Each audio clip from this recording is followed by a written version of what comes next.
Naughty Dog's highly anticipated sequel to their 2013 acclaimed hit The Last of Us is now available to play in some places in the world. And you know what that means, spoilers. Some folks out there have broken embargo, so the story spoilers are already out there if you're not careful. But if you are intentionally seeking them out, whether it's because you're interested in the story but don't plan on playing it, or just can't wait to get to the end of the 30-hour track to find out you've come to the right place. I wasn't able to go into any real detail about The Last of Us, Part 2 in my review, but now that the embargo is up, all bets are off. Again, if you don't want to be spoiled, turn back now. I'm going to walk you through the story and its many acts, including character reveals, deaths, and parts to play in the story. I'll also focus on the enemies, both new and returning, who pop up in the telling of the tale and how they affect the narrative. I really do strongly encourage you to simply play the game to find out all of these details because the experience is truly something else. But if you simply cannot wait, here's how The Last of Us, Part 2 plays out. If you haven't played the original The Last of Us, that's actually okay. Part 2 does a solid job of catching you up on what you need to know, at least as far as playing the sequel goes.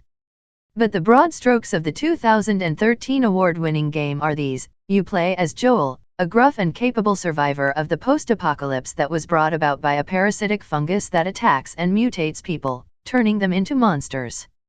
Joel ekes out an existence as a smuggler, ferrying weapons, ammunition, drugs, and supplies wherever they need to go.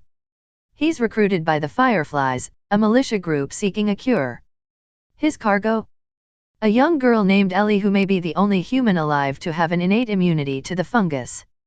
Joel escorts Ellie across the wild and dangerous country to the waiting Firefly facility where doctors are prepared to experiment on Ellie in order to develop that cure.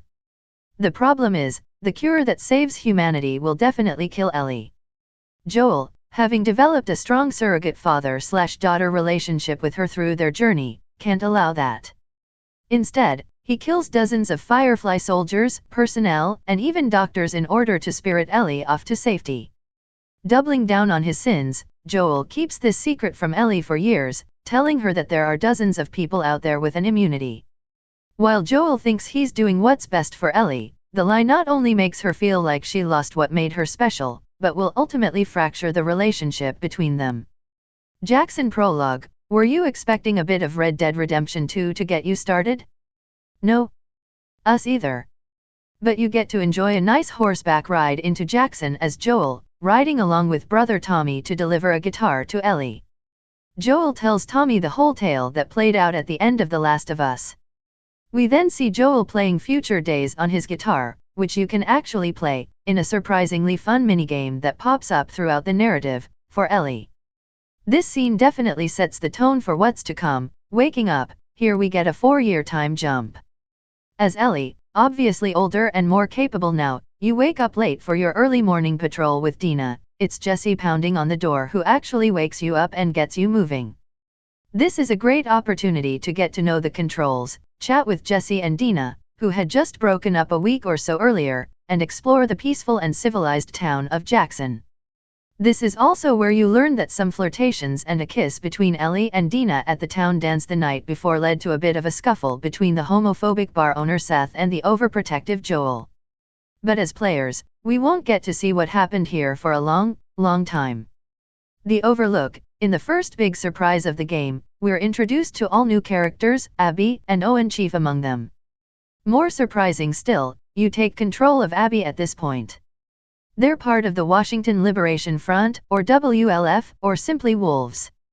You don't know much about them at this point beyond some romantic friction between Abby and Owen, except that they've taken up temporary residence in a ski lodge and have eyes on the town of Jackson, because they're looking for someone. Patrol. The first real level puts the player back in control of Ellie as she and Dina continue their patrols.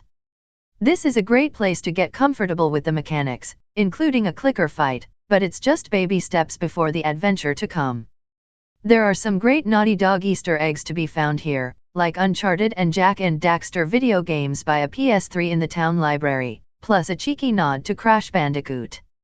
Great character moments between the super cute Ellie and Dina here, a theme that continues throughout the game. The Hoard. You're back in control of Abby as she tries to find and fight her way through a blizzard and a horde of infected. She just so happens to run across Joel and Tommy during their own patrol. They help Abby out of a tight spot but are almost overrun themselves, so she offers them sanctuary with her group, holed up in the Overlook, the chalet. Ellie learns that Joel and Tommy haven't relieved the other patrol teams, so she goes out looking for them. What she finds is Joel and Tommy in captivity of the WLF, with Abby apparently leading the group. We don't know why just yet, but the thread back to the events of the first game are starting to become a little clearer. Abby, who was just saved by Joel, blows his leg apart with a shotgun blast. Mel, another member of the WLF group, pistol whips Tommy into unconsciousness. While they tourniquet Joel's leg to stop him from bleeding out too soon, it's not out of concern, it's to keep him alive long enough for Abby to beat him to death with a golf club. Ellie, as the player, is forced to watch all of this play out, unable to do anything about it. Though Ellie and Tommy are left alive, they plan to head to Seattle to hunt each of the WLF down and seek vengeance for the murdered Joel. Thank you for watching, see you in the second part. If you like the video, share and subscribe.